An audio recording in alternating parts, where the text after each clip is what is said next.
Welcome to the Darkstream, Voxday, voxday.blogspot.com, and Unauthorized TV.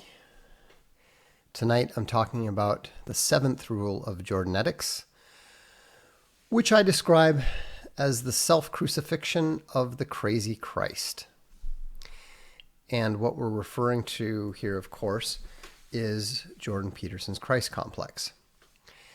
And lest you think I'm imagining it, I refer you to the way that he supports his rule number 7, which is titled "Pursue what is meaningful, not what is expedient." Now that sounds pretty harmless. That sounds practical. It sounds even philosophical. Focus on meaning. What is meaningful, not what is the easiest thing for you to do. But what's interesting is that this is where we start to see the actual religious aspect of Jordanetics. He uses a lot of religious allusions, lots of examples from various religions throughout his first 6 rules, but it's here in the introduction of his 7th rule that Jordan Peterson begins to describe a religious imperative. It's not, even though it sounds philosophical, he's actually talking about a religious imperative here. And this is where it starts to get weird. This is where, the esotericism begins to come to the fore. Because he begins the chapter talking about this vision he had of flying, where he's flying over this huge landscape filled with massive glass pyramids, full of people trying to climb to the top. And above each pyramid was a Sauron-like disembodied eye that was watching over all this activity in what he describes as a patient, predatory manner. Well, that's pretty dark. That's heavily occultic. And this is a reference to the Osiris-Horus Christ melange that he often describes and refers to. The pyramids are Egyptian. The bird's eye view is an oblique reference to the all-seeing eye of Horus, which is usually represented by an owl with one eye. These are symbols that you hear about with regards to the various globalists and Illuminati and all that sort of thing. In his vision, Peterson views himself as being one of those who is transcending the world, above the world, beyond heaven, beyond hell, and beyond the chaos of the world, soaring free in glorious unattachment. And so, let's see here. The previous rule is intended to guide you as you go out from your clean room, your spotless house, and you're ready to engage with the world without judging it. Peterson's vision is really about his credentials. He is above the fray. He is capable of serving as Virgil to your Dante, allowing you to enter the world without serving it, without enslaving it. The whole goal, what he's trying to teach you here, is how to become a floating, detached eye yourself, to become predator rather than prey, to get yourself out of all that frantic activity taking place inside the pyramids. So, at the beginning of the chapter, Peterson identifies the transition of men from animal to human, even though he freely admits that his pseudo-evolutionary account is complete nonsense. Now, all of Peterson's scientific references are complete nonsense. The guy does not understand science at all. It doesn't matter whether he's talking about monkeys and snakes or vision and color and that sort of thing. It's all balderdash. It's all total nonsense. But at least here he admits it for the first time. So he claims that men learned the art of longer time preferences through killing large animals. they learn to distinguish between mammoth now and mammoth future. And this led inevitably to the development of different concepts such as sacrifice, personal reputation, the, again, non-existent social contract, compound interest, and the Black-Scholes formula for the pricing of options and corporate liabilities. Those last two are not actually true. I actually added them myself just because I thought it was funny. I don't know if Peterson even knows what Black-Scholes is, what the Black-Scholes model is.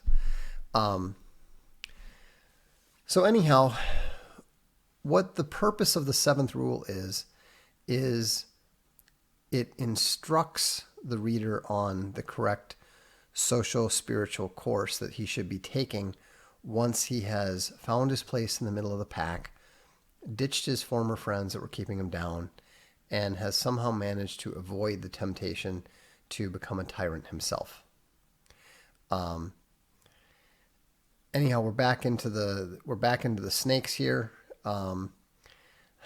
This section was longer than you would think, but he starts out talking about. I have to actually refer to my actual book here because it's hard to follow.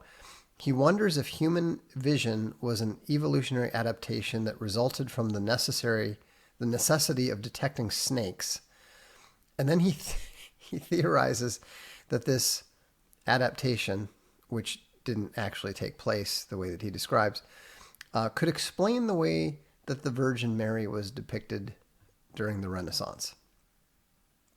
This is total and utter nonsense. First, human vision is not, as Peterson portrays, either stunningly acute nor is it unique. Birds of prey and sharks have better vision than humans. Horses and other herd animals have a much wider degree of vision and better night vision. Bees see more colors, and cats require less than 1/6 the light that humans do. None of those animals are believed to have developed their superior vision because of snakes.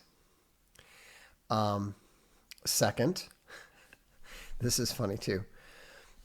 Every year, 10 times more people die from lightning strikes than from snake bites. It is less likely that human evolution has been affected by poisonous snakes in any way than by a single talking snake in the Garden of Eden. The talking snake in the Garden of Eden is actually a more scientifically and logically credible story than Jordan Peterson's theory of human vision. It's nonsense. What this makes very clear is that Jordan Peterson doesn't even understand how evolution is supposed to work. Now, I don't believe in evolution by natural selection for reasons that I've explained before.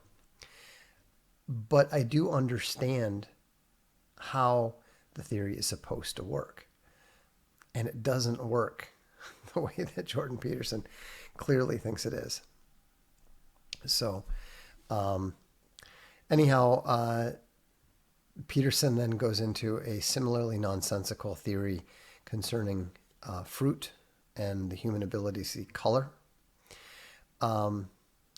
But he then declares that the snake that gave humanity its vision is also the source of mystical visions and dreams, which represents the knowledge of the fruit of the tree of good and evil in the Garden of Eden.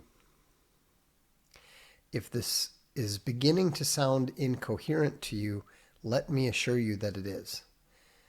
The account I am giving to you is actually much less ridiculous than Jordan Peterson's own words.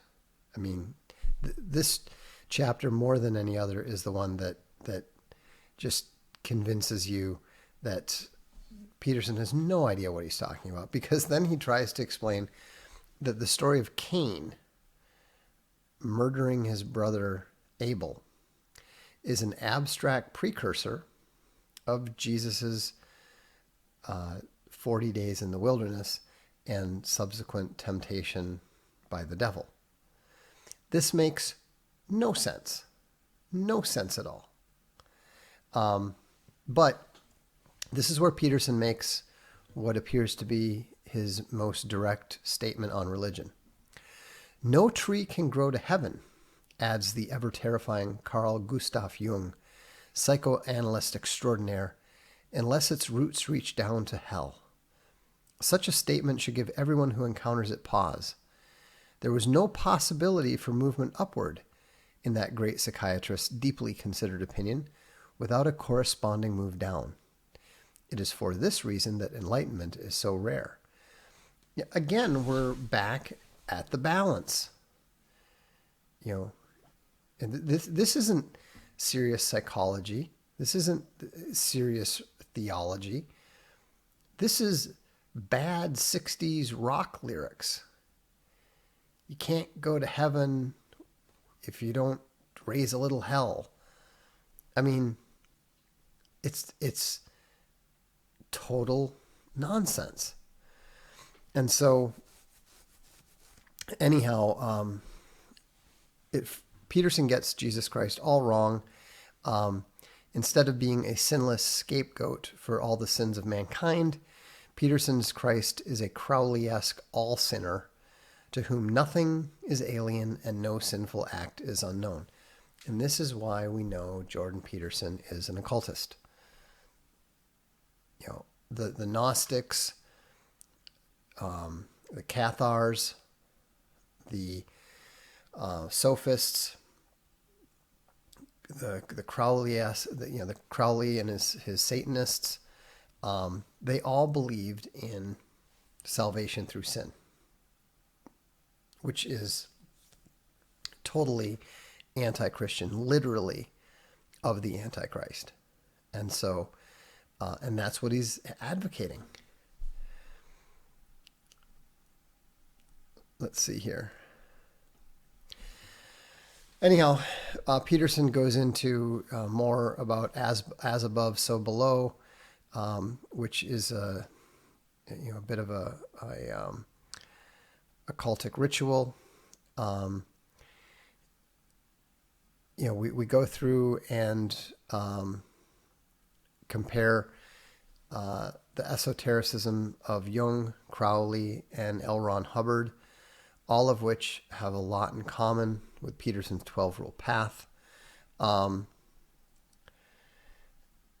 when we get to the Christ figure here, this is where Peterson reveals himself to be a self-perceived Messiah who has come to save the world from itself. And this is what he wrote in his very little read book, Maps of Meaning, The Architecture of Belief. I came to believe that survival itself and more depended upon a solution to the problem of war. I had a notion that confronting what terrified me, what turned my dreams against me, could help me withstand that terrible thing. This idea, granted me by the grace of God, allowed me to believe that I could find what I most wanted if I could tolerate the truth, if I was willing to follow wherever it led me, if I was willing to devote my life to acting upon what I had discovered, whatever that might be, without reservation, knowing somehow that once started, an aborted attempt would destroy at least my self-respect, at most my sanity and desire to live. These are the words of a lunatic. These are the words of somebody whose narcissism has caused him to, whose narcissism has risen to the level of grandiosity that is usually found in the mentally ill. And, it is not an exaggeration to say that Jordan Peterson is mentally ill. It's not an exaggeration to say that he's nuts. If you read him, you cannot escape the conclusion that you are reading a fundamentally disordered mind. Why? I don't know. We don't know. But Jung had the same experience, or a similar experience. Carl Jung suffered a profound and disturbing experience he called his confrontation with the unconscious.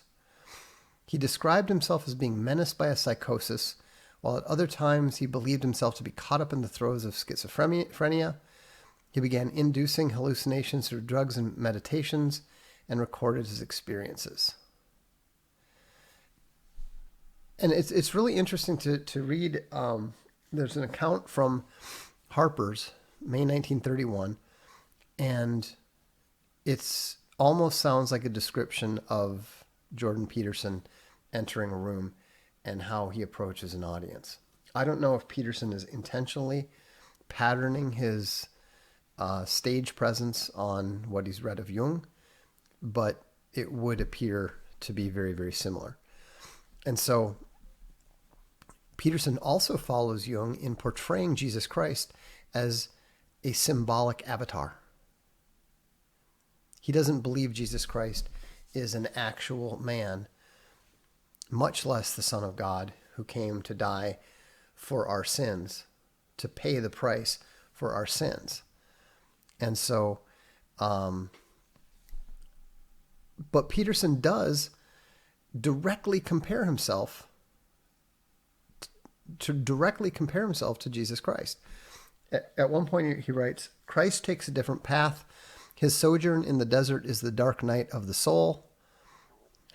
And then he talks about his fears and how it drove me into the desert, into the long night of the human soul.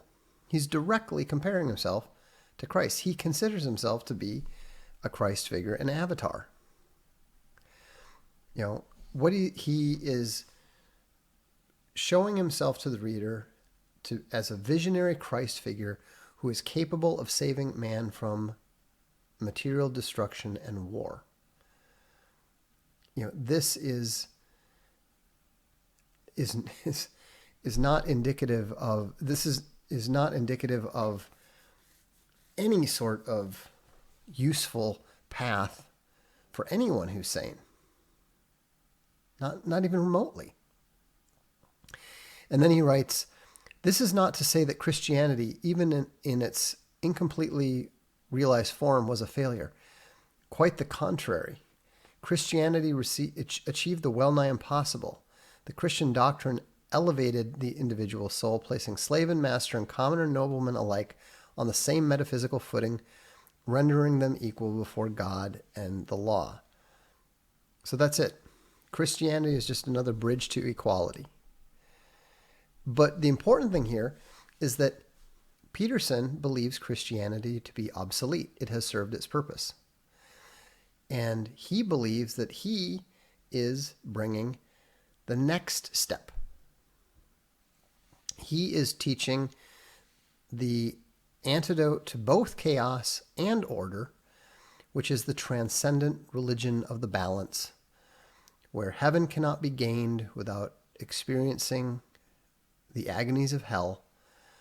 And Peterson, the crazy Christ, is the Messiah of this new religion because he has paid the price in the coin of his own human suffering. You know, and so this is so fundamentally and intrinsically against everything that Christianity teaches. And this is not philosophy. You know, this is not politics. This is pure esoteric and occult religion. That's what Peterson is teaching, and that's why I have, written this book. And that's why I continue to stand steadfastly against everything the man teaches and everything the man says, even when it sounds reasonable, because all that is a cloak for the wickedness underneath. So that's it for Jordanetics Rule 7. We'll move on to Rule 8 in the next Jordanetics video. I hope you found this useful. And I'd also encourage you to read the books themselves. Read 12 Rules for Life. I won't encourage you to read Maps of Meaning because, frankly, you're not going to do it. You will never finish it. But read 12 Rules for Life and read Jordanetics, and I believe then that you will see exactly what I'm talking about. This is the Darkstream. I'm Vox Day.